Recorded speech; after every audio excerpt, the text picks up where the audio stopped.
Dili és el guanyador d'aquest Premi Talent Cambra 2021 de Banca i Finances. Gerard, molt bon dia i gràcies i felicitats, sobretot. Merci, moltes gràcies. Explica'ns què és Dili.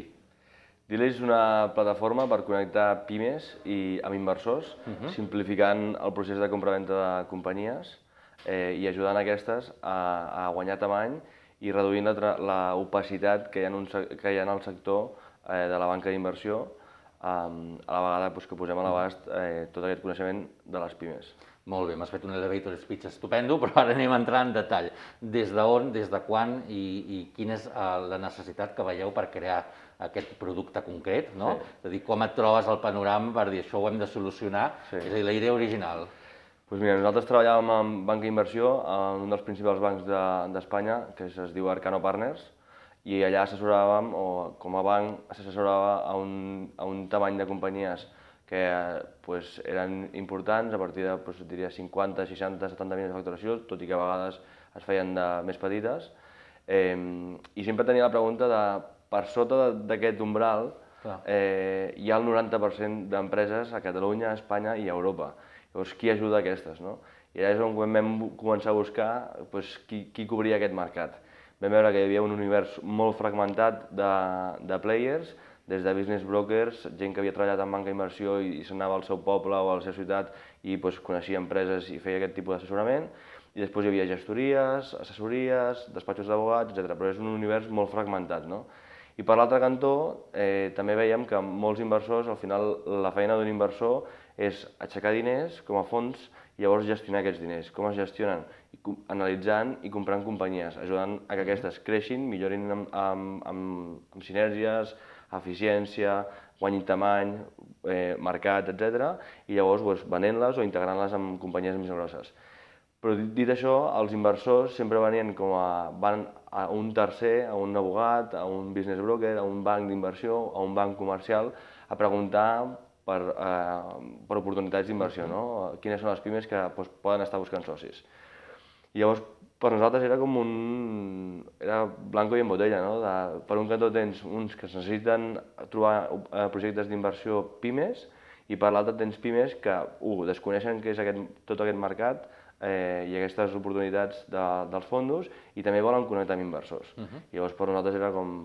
I això com ho feu? Amb una aplicació, amb una eina, amb un directori? Què és? És una plataforma que connecta, bàsicament tu et registres com a empresa, és un marketplace, tu et registres com a empresa, fiques el sector al qual pertanys, fiques les principals mètriques financeres, qui són els accionistes, quin tipus d'inversor vols, un inversor industrial o un inversor financer, la projecció de ventes, qui són l'equip directiu i llavors acabes el perfil de l'empresa amb els principals motius d'inversió. Mira, nosaltres hem crescut X% els últims 2-3 anys, tenim un equip que és el millor del mercat per això, o qualsevol cosa que l'empresa vulgui remarcar.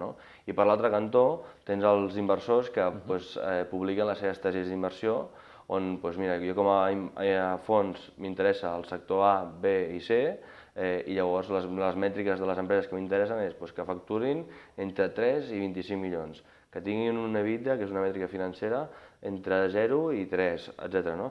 I a partir d'aquí es creen unes targetes on els inversors poden veure les empreses publicades i les empreses poden veure els inversors, i entre ells es van connectant. La idea és que tot això passi amb tecnologia, perquè ara mateix hi ha molts intermediaris, això és el que et deia de l'opacitat, i que ells mateixos poden, si els fiques una eina, poden connectar, i nosaltres fem de facilitadors i ajudem a uns i altres que s'entenguin.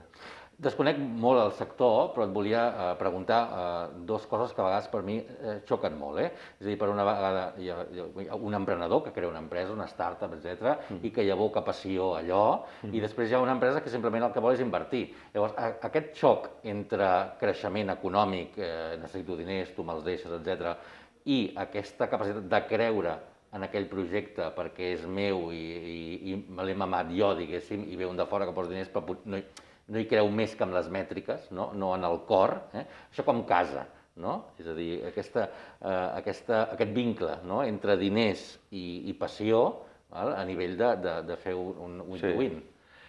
Hi ha un tema que és que tothom que crea, o sigui, a vegades l'emprenedor pensem que l'emprenedor és un emprenedor d'algú nou, algú innovador, I les persones que fa 35 anys que van crear una empresa van ser emprenedores perquè van crear alguna nou, no? En el seu moment i han anat evolucionant.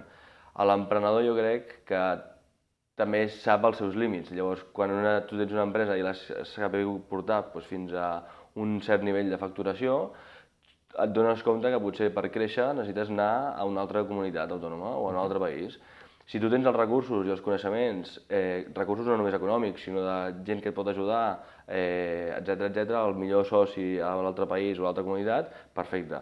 Però si no, tu normalment hauràs fet les coses el millor que tu saps, però segurament hi tens com algunes palanques de valor que et poden fer millorar en eficiència, millorar en els marges i entrar en nous països. Si quan tu entra un soci, sigui financer o sigui industrial, et permet fer això, és quan entra en joc la pregunta que em feies, no? De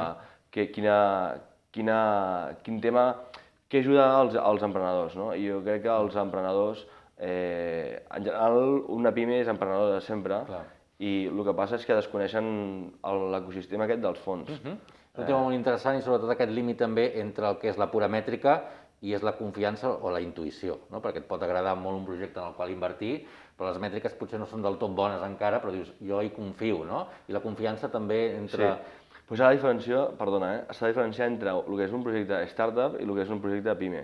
A la startup sí que és més la visió, no? I a la PIME és més entendre la situació actual de l'empresa, veure-li el potencial, les palanques de valor i, òbviament, ja allà, com que és una empresa madura, que ja té la seva generació de caixa, etc, però sí que buscaràs unes mètriques. I ja el que vols és, al final, els inversors volen un retorn. Sigui un retorn amb capital humà, perquè mira, he comprat una empresa que té un equip espectacular, una plataforma tecnològica espectacular, o he comprat una empresa que va com un tiro, té uns marges enormes i a sobre, jo he diversificat en sectors i això em dona una rendibilitat, no? Però sí que és cert que els inversors inverteixen perquè busquen una rendibilitat i si per aconseguir aquesta rendibilitat ajuden a que les empreses guanyin en tamany, en eficiència i aconsegueixin millorar tots els seus processos, és pràcticament un win-win, no? Sí, si guanyen diners i a sobre inverteixen en valors, molt millor suposo que deu ser la inversió ideal. Des de Dili, qui ho està fent servir ja? És a dir, qui ha cregut en vosaltres? No cal dir noms, no? Però una mica amb qui esteu treballant ja? Doncs mira, és curiós perquè vam utilitzar una eina de Google, que és per veure els keywords més buscats. Ens hem donat compte que les persones, empresaris segurament, busquen quan va la meva empresa, quan va el meu negoci, i per donar resposta a això vam fer una pàgina web on les empreses, ficant 4 simples dades, poden tenir una referència de valor estimada, un rang de valoració estimat, que això és subjecte a moltes coses i a molts anàlisis, i amb això, en 2 mesos i mig, hem captat interès d'unes 330 pimes, que van des de 450.000 euros, 500.000 euros de facturació, fins a 85 milions. Llavors, la suma de totes és una facturació important, nosaltres no ens emportem res d'aquesta suma, però és interessant veure com que la barrera aquesta de compartir la informació de manera digital de la teva empresa s'ha trencat, no? I a vegades és curiós perquè dius, si jo vaig al registre, jo veig tota la informació que vulgui, si vull saber d'una empresa. Però hem vist molt bona sortida, diguéssim, al projecte, i a nivell d'usuaris de plataforma estarem al voltant d'uns 200 usuaris. Amb les empreses publicades hi ha unes 15 empreses i hi ha bastants inversors que justament són inversors que no surten en cap rànquing, que són gent que es dedica i té un petit fons de diversos milions, però no són fondos enormes i bàsicament es dediquen a comprar empreses petites. Llavors hi ha un vehicle, un tipus de fons que es diu fondos de búsqueda, o en anglès search funds, que bàsicament són gent molt potent que el que fa és analitzar companyies per comprar-les i ficar-se ells com a directors generals. I normalment les empreses que compren són empreses que no tenen relleu generacional i li volen donar una sortida. I llavors es fiquen com a directors i bàsicament fan aquestes palanques que t'he estat explicant. Els emprenedors fa 40 anys tenien allò dels friends, family i fools, no? Correcte. Encara n'hi ha de fools o cada vegada la gent es mira més les mètriques? Nosaltres acabem de fer una ronda que pel tamany potser no és de family and friends, perquè jo crec que jo sempre explico que fools no n'hi ha, no? Però sí, jo crec que no crec que hi hagi persones que deixin els diners així al tuntun, no? I que pues, realment no vegin el potencial d'un equip o el potencial d'una oportunitat de negoci. Per tant, jo sempre explico que és family and friends, però fools... No gaires, com menys millor. Exacte, exacte. Gràcies, Gerard. Projecte Dile, guanyador de Premis Talent Cambra 2021 en banca i finances. Moltes felicitats. Gràcies. Merci.